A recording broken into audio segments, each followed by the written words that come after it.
artinya penggembala. Ra'il ghanam artinya penggembala domba. Kemudian setiap orang adalah penggembala. Kenapa? Karena setiap orang itu menggembalakan dombanya masing-masing. Apa dombanya setiap manusia? Hawa nafsunya. Membimbing hawa nafsu itu seperti menggembalakan domba. Nah,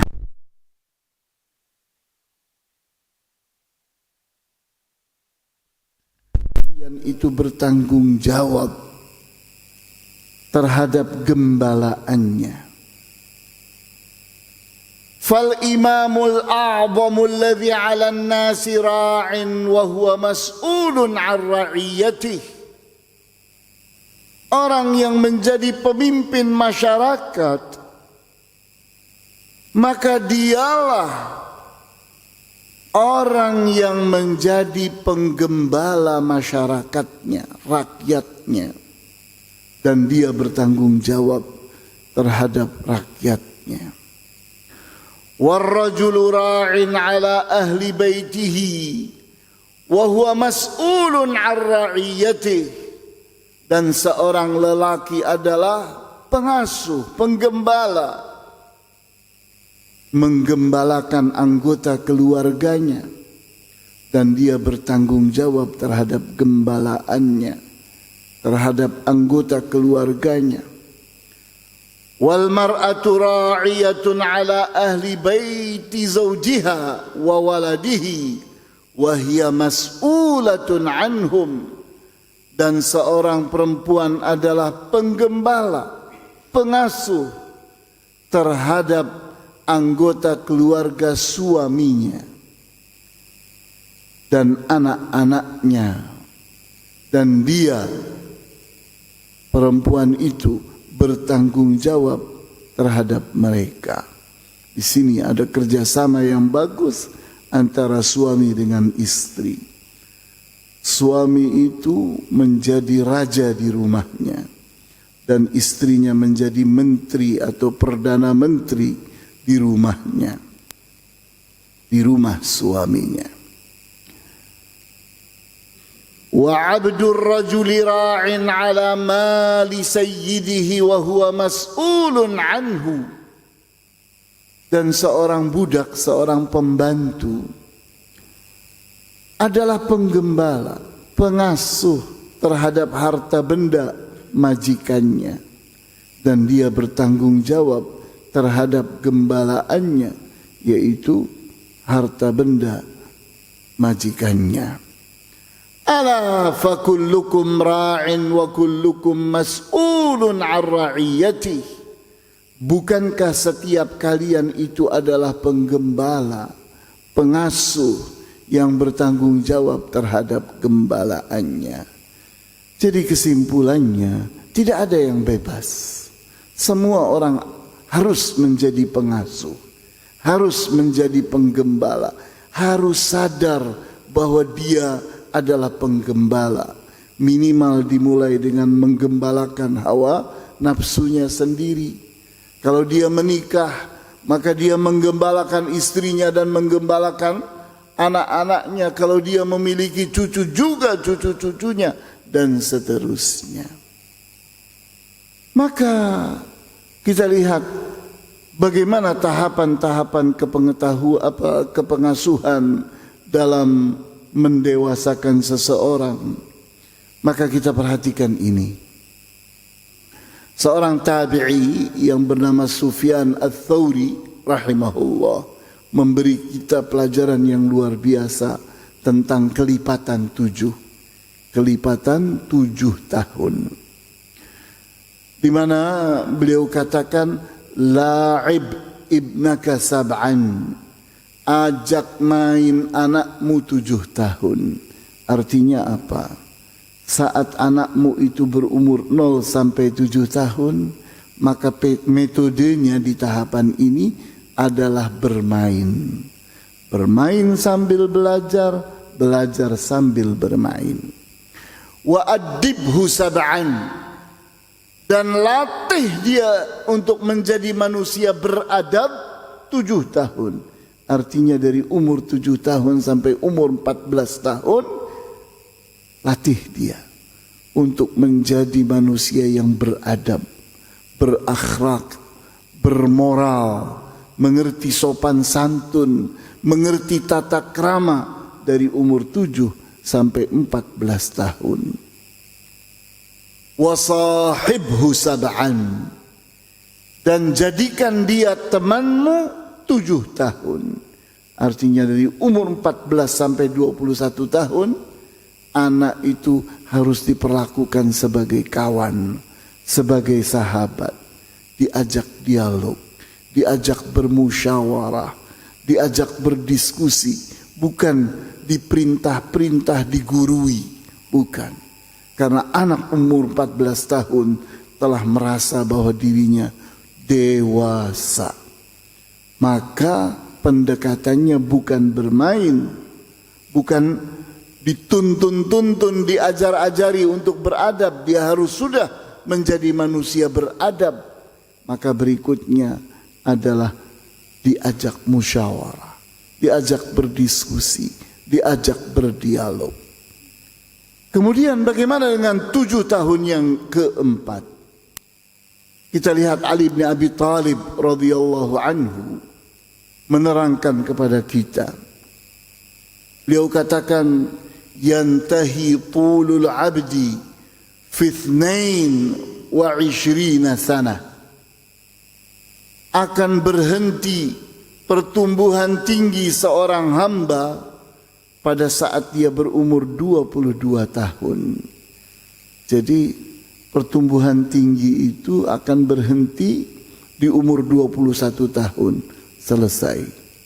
Begitu umur 22 tahun sudah tidak lagi menambah tingginya. Yang akan terjadi pelebaran ke samping, ke depan, ke belakang dan seterusnya. Itu manusia. Jadi kalau sudah umur 22 tahun, pertumbuhannya bukan ke atas, bukan bertambah tinggi. Wa yantahi aqluhu fi 28 sanah, dan berhenti pertumbuhan otaknya pada saat dia berumur 28 tahun. Jadi dari umur 22 sampai umur 28 tahun itu otaknya terus menguat, menjadi semakin dewasa, dan akan berhenti di umur 28 tahun. Kenapa? Karena kalau sudah berumur 28 tahun, kepala seseorang sudah tidak tambah besar lagi. Jadi kalau seseorang pakai peci di umur 28 tahun misalnya ukurannya 7, maka sampai tua ukurannya 7. Sudah tidak lagi lebih besar daripada ukuran itu. Kenapa? Karena memang otak sudah berhenti, tidak bertambah besar kepalanya. Batok kepala yang mewadahi otaknya itu sudah tidak semakin besar. Berhenti di umur 28 tahun. Dan insya Allah itu terbukti. Jadi ini omongan Ali bin Abi Thalib ini berdasarkan kenyataan. Ini ajaran Islam. Ajaran Islam itu sesuai dengan kenyataan. Wa ma ba'da dzalika ila akhir umrihi innama huwa tajarub. Yang membuat manusia itu semakin dewasa setelah umurnya 28 tahun sampai akhir hayatnya, tidak lain bukan karena besarnya otaknya, bukan, tapi diasahnya dirinya dengan pengalaman-pengalaman. Tajarub. Tajarub itu jamak dari tajribah. Tajribah itu pengalaman, experience. Yang bikin orang semakin hebat itu jam terbangnya, jumlah pengalamannya. Semakin berpengalaman, semakin dewasa dia. Nah, jadi kita melihat ini. Ini ajaran Islam. Manusia itu dididik menjadi dewasa oleh Allah dari lahir sampai mati. Ini tahapan-tahapannya. Kemudian kita berbicara tentang puncak kedewasaan itu apa. Maka diterangkan oleh seorang tabi'i yang bernama Qatadah.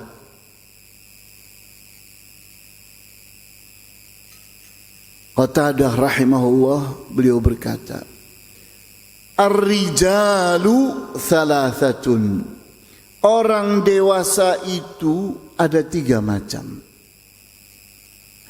Rajulun wa nisfu rajulin wala syai'. Seorang yang benar-benar dewasa, seorang yang setengah dewasa, dan seorang yang tidak dewasa sama sekali. Maka kita ingin mengerti, jadi manusia itu, kata Qatadah rahimahullah, tingkat kedewasaannya secara umum ada 3 macam. Manusia yang sangat dewasa, ini betul-betul layak untuk disebut lelaki, orang dewasa. Ini setengah dewasa, dan ini tidak dewasa. Maka orang dewasa itu apa kriterianya? Farrajulu huwa man kana lahu aqlun wa ra'yun yantafi'u bihi. Orang dewasa itu adalah orang yang akalnya matang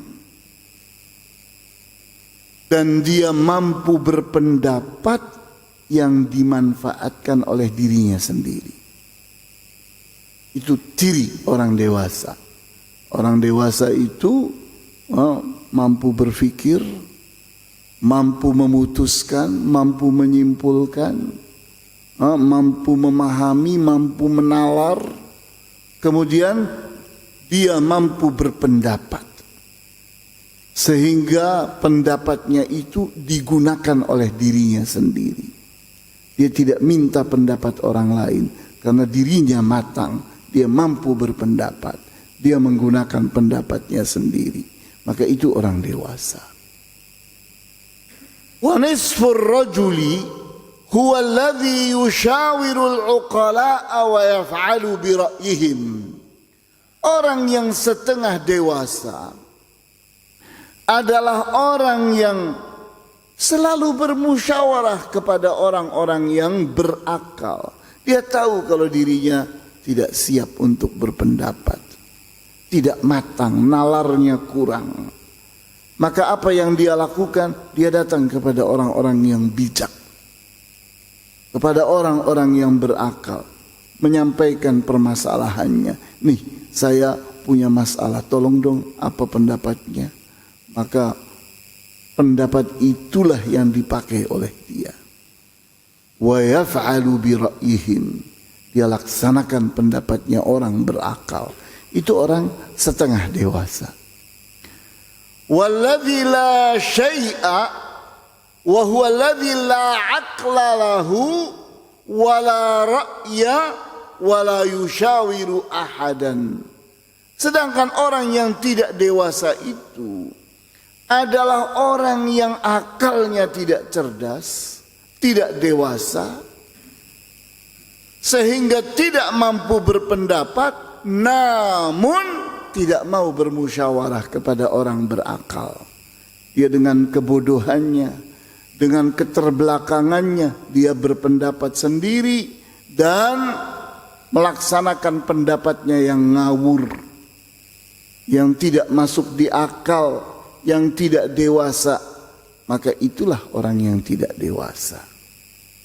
Jadi ini jelas sekali gambarannya bahwa puncak kedewasaan seseorang itu diukur betul-betul akil baligh, berakal dan baligh. Itu ukuran kedewasaan. Mampu berpendapat, mampu memandang, mampu memperhatikan, mampu menalar sesuatu, mampu menyimpulkan, mampu memutuskan, dan dia siap melaksanakan apa yang menjadi keputusannya, pendapatnya. Nah, ini gambaran tentang pendewasaan. Kemudian kita tabelkan di sini. Ini tahapan kepengasuhan, maka ini kesimpulannya. Tahapan pertama dari umur 0 sampai dengan 7 tahun itu disebut dengan anak kecil. Maka treatmentnya, perlakuannya adalah dengan belajar sambil bermain. Kemudian tahapan yang kedua umur 7 sampai 14 tahun itu anak besar. Bagaimana treatmentnya? Pembinaan adab dan akhlak. Dilatih untuk menjadi manusia beradab. Manusia yang mengerti tata krama, sopan santun, mengerti tentang moralitas bagaimana seharusnya, betul-betul berakhlak dan beradab. Kemudian pada umur 14 sampai 21 tahun disebut dengan remaja. Maka di sini dilatih, dibina untuk menjadi leader. Pembinaan leadership. Caranya dampingi dia, bimbing dan arahkan, ajak berdialog, ajak bermusyawarah, dicobakan, diberi tanggung jawab dan seterusnya. Maka yang terakhir, yang keempat, umur 21 sampai 28 tahun, itulah umur pemuda yang sudah siap berumah tangga, siap untuk menjadi pemimpin, menjadi kepala negara di negara kecil yang namanya rumah atau keluarga atau rumah tangga. Inilah persiapan regenerasi. Nah, kita sudah mulai menyapih anak kita untuk berumah tangga sendiri. Maka apa bentuk perlakuan kita kepada anak cucu kita? Di saat anak itu anak kecil, yaitu anak berumur 1 sampai dengan 7 tahun, maka di saat itulah anak itu mulai dilatih menghafalkan Al-Quran dengan cara sima'i, bukan dengan cara membaca, tapi dengan cara mendengar. Nah, apa yang didengarnya, itulah yang dihafalkannya. Karena kalau yang dimuatkan, yang dimastering itu bukan Al-Quran, nanti lagu-lagu Korea yang akan masuk. Karena ya ini kita lihat bahwa anak itu punya kecerdasan, mampu menghafalkan. Maka beri yang terbaik dari kecil, supaya itulah yang menjadi muatannya. Kalau kita tidak memberinya Al-Quran, yang masuk nanti yang lain, yang dimaster itu yang lain. Kemudian berlatih berbahasa Indonesia sambil bermain. Anak dilatih bahasa Indonesianya terus. Tapi caranya bukan dengan pelajaran di kelas, bukan.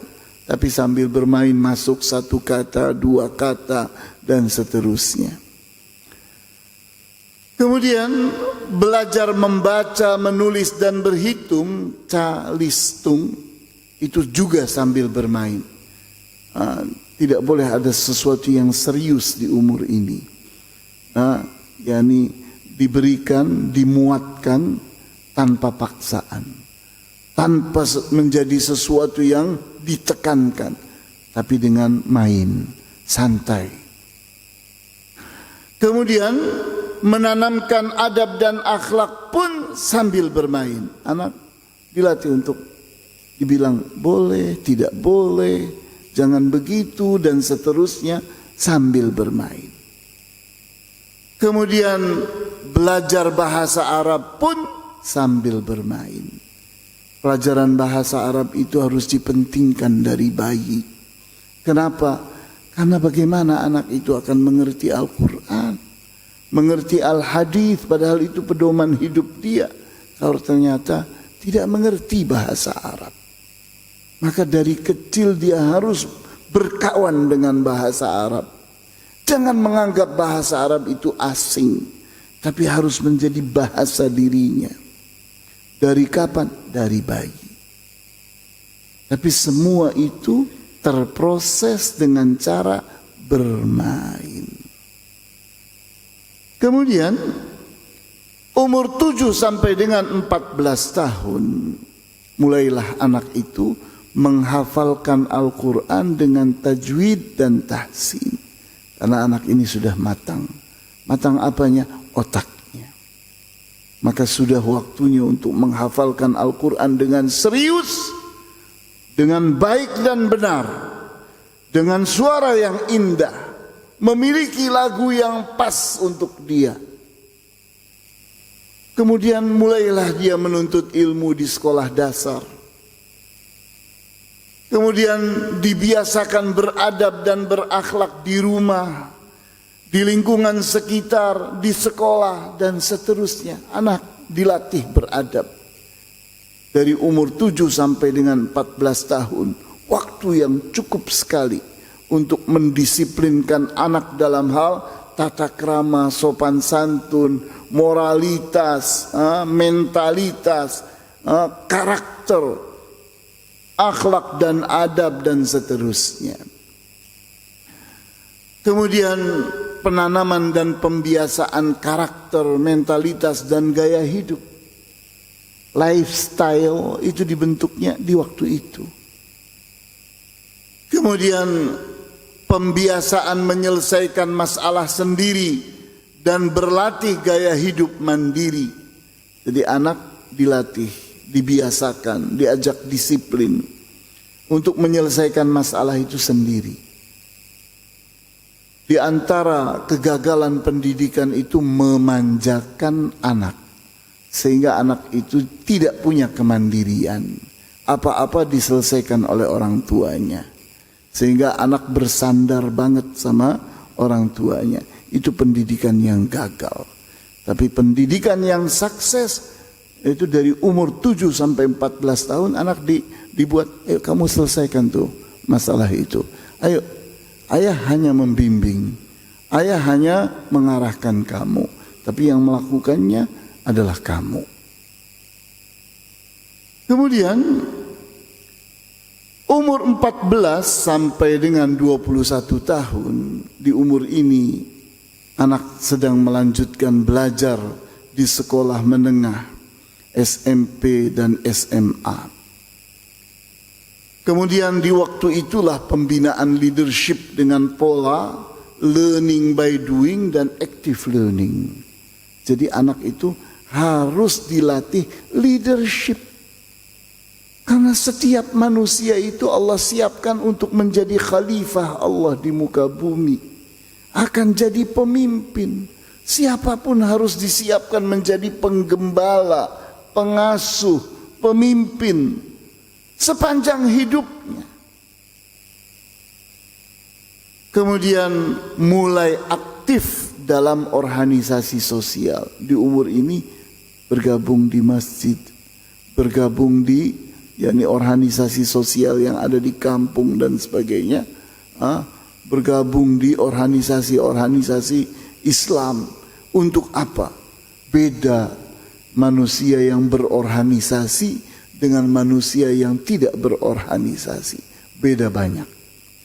Karena orang yang berorganisasi itu mengerti bersosialisasi diri, mengerti bagaimana memimpin, bagaimana rapat, berdiskusi, dan mengerti bagaimana menata suatu pekerjaan, suatu kegiatan, suatu tugas, bagaimana bekerja dalam tim dan seterusnya. Itu semua adalah kepandaian berorganisasi.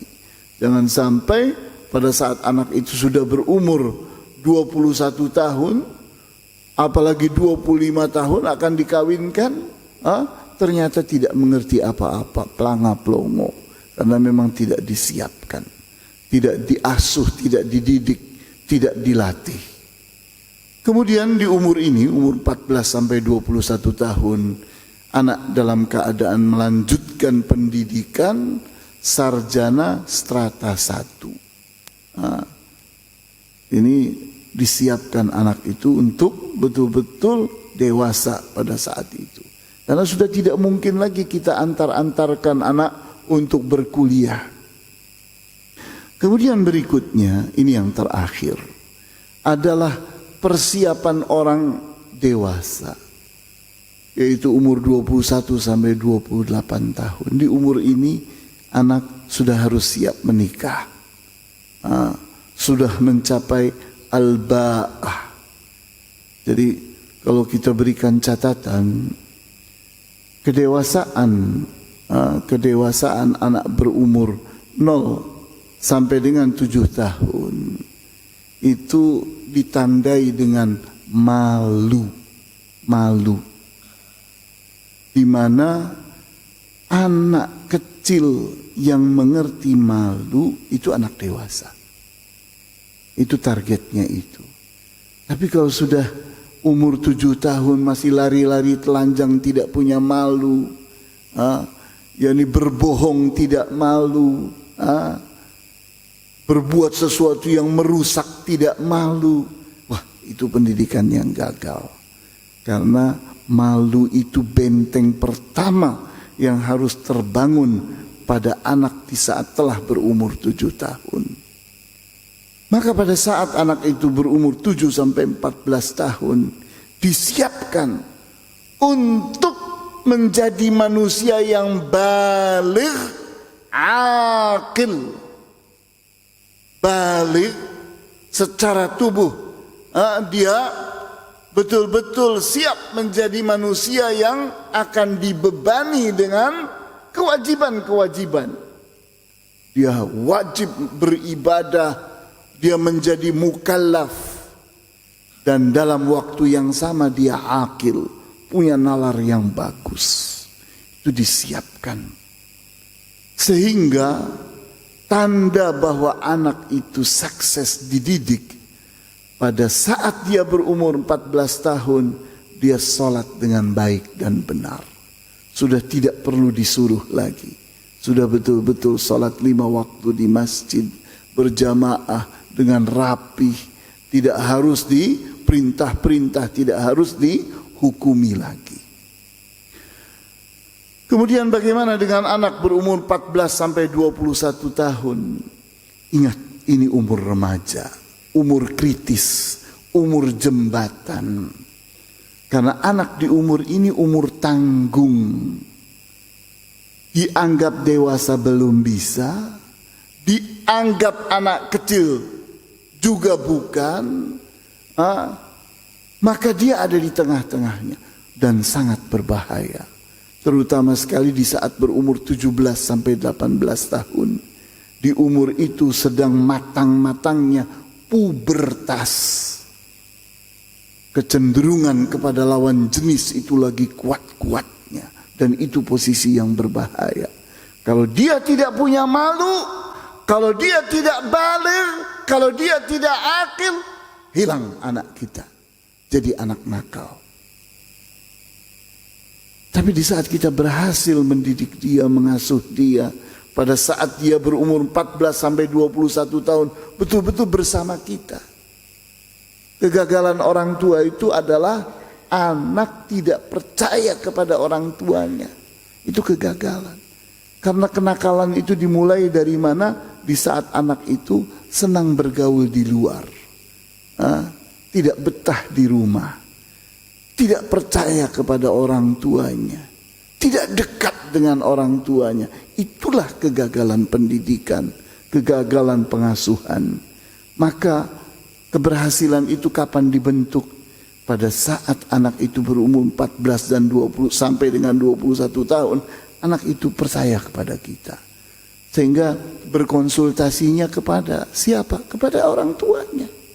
Di saat dia punya masalah, dia mengeluhnya kepada siapa? Kepada orang tuanya. Tapi di saat dia mengeluhnya kepada kawannya, apalagi anak nakal, hilang anak kita. Karena di situ letak bahayanya. Pacaran, apalagi itu bukti kegagalan orang tua. Tidak punya malu.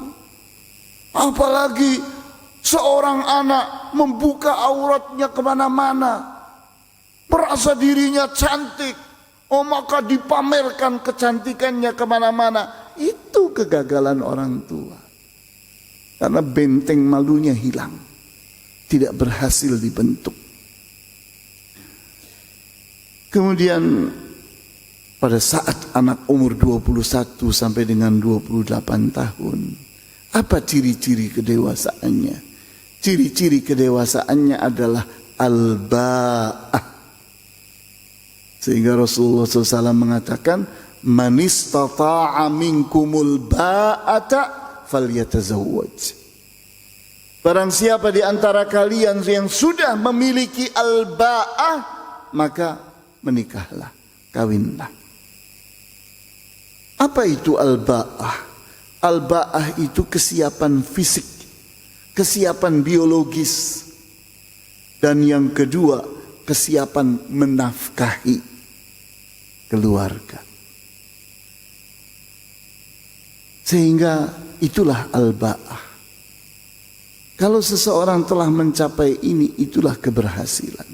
Di umur 21 sampai 28 tahun anak itu sudah harus berilmu, memiliki etika, terampil, mampu berorganisasi, dia leader, dia pemimpin, betul-betul fisiknya bagus, kemampuan biologisnya bagus, dan betul-betul memiliki rasa malu dan mengerti amanah. Sehingga di saat dia dikawinkan betul-betul jadi kepala rumah tangga yang baik. Itulah keberhasilan dan itulah kedewasaan. Sehingga dari sini inilah ajaran Islam. Ajaran Islam itu benar-benar membimbing manusia mengikuti tahapan-tahapan pertumbuhan kedewasaan dirinya. Inilah pelajaran kita. Silakan kita lanjutkan dengan dialog.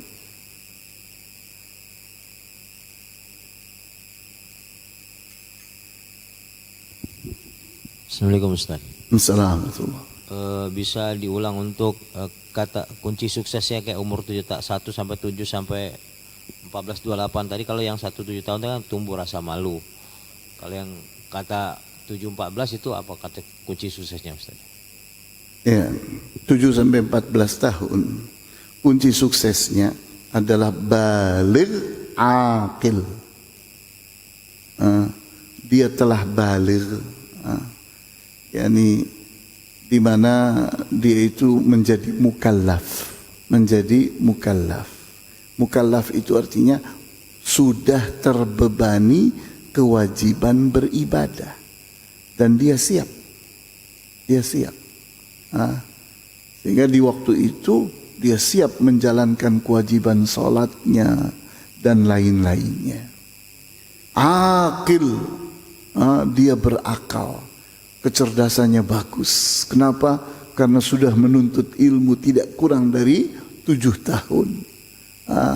Di umur 14 itu benar-benar yakni seseorang telah punya muatan ilmu yang cukup dan sudah punya pengalaman, sudah menjadi manusia beradab, menjadi manusia yang berakhlak, punya muatan Al-Quran yang cukup, punya muatan hadis yang cukup. Sehingga dia bisa menjalani kehidupannya dengan yakni muatan yang cukup.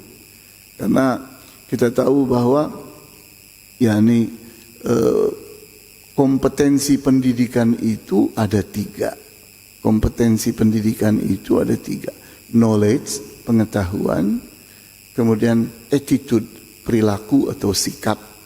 Kemudian yang ketiga skill, keterampilan. Nah, di umur ini telah siap 2. Telah siap 2, yaitu knowledge sudah dapat ilmunya. Kemudian yang kedua adalah attitude, dia sudah punya etika, dia sudah beradab. Skill nanti akan dilatih berikutnya. Saat dia remaja, dia dilatih untuk memiliki keterampilan-keterampilan, bagaimana dia bekerja dan seterusnya. Begitu, wallahu a'lam.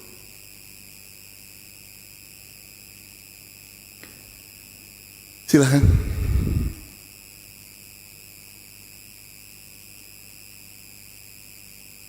Ada pertanyaan lagi? Ada dialog?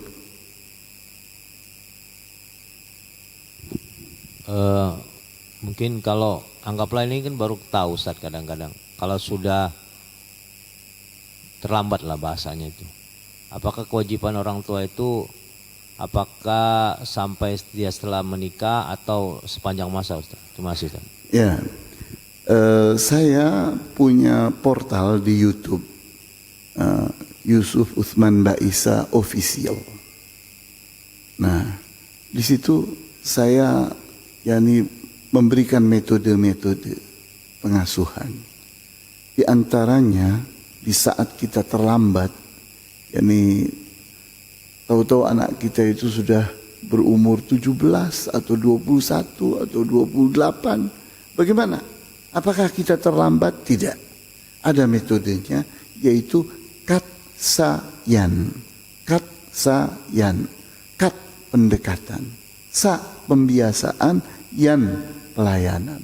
Jadi merubah anak yang buruk menjadi baik, yang nakal menjadi anak saleh, itu metodenya adalah katsayan.